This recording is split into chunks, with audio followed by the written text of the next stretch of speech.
Hi class, I wanted to spend a little bit of time discussing the story Three Girls. I've been reading over your discussion boards and I've noticed some things that I thought some of you might have missed the point of the story a little bit, which it's a little bit difficult to catch.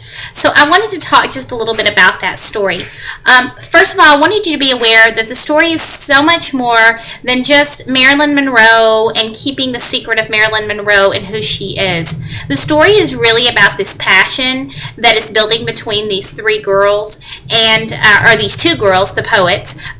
Marilyn doesn't necessarily fit into that equation, and what is going on with them. And several of the lines in the story sort of reveal that the story is really about the passion building between the girls.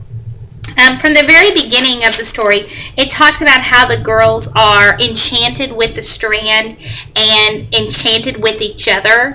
And then it goes on to talk about how one of the girls says that the narrator says to the other girl, "I adored you and feared you, knowing you'd break my heart that had never before been broken, because never before been so exposed." So that's near the very beginning of the story, within the first couple of pages, and you can see that the girls clearly have feelings for one another and that they are leery of revealing these feelings to one another, probably for fear of rejection, also fear that this is 1956, they are in a lesbian relationship, which probably would definitely have been frowned upon at that time, pretty socially unacceptable. And so then it goes on, and Marilyn Monroe here is really just a symbol. She's a sex symbol for these girls and a symbol of their secrecy. It talks about how Marilyn Monroe needed no leading man, no dark prince. Like us, we began to see that this Marilyn Monroe required no man. Like the girls, she requires no man, only for a different reason. She doesn't have a man with her, whereas they are not interested in men. I think the most important part of the story, though, is this line right here that I'm going to read to you, where it says, this is in paragraph 15 of the story, and it says that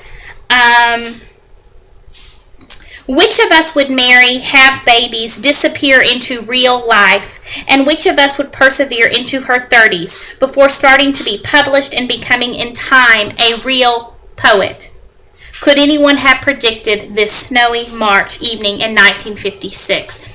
And I challenge you to reread that part of the story and look at paragraph 15, because what I really think it means isn't so much poet. Where it has the word poet, I really think of what it's getting at is lesbian or homosexual, because what they're trying to say is here, which one of us is going to have the guts to stick with who we really are and continue into life being a lesbian, and which one of us is going to kind of give in to society's expectations and become, I guess you could say, straight, although it says real in quotation marks, and I think that what that means is it's not really real life if you're not able to be who you really are. So what I want you to realize is that Marilyn helps these girls realize who they are. If Marilyn can be herself, so can the girls. And Marilyn, if they can keep her secret, then they know that they can keep the secret of their love affair together, secret, which is something they're going to have to do, because this is not a time period when you're not going to be able to come open and out with that. So the story is really more about their love affair and them being able to sort of come forth at the end of the evening and kiss and make their love affair official.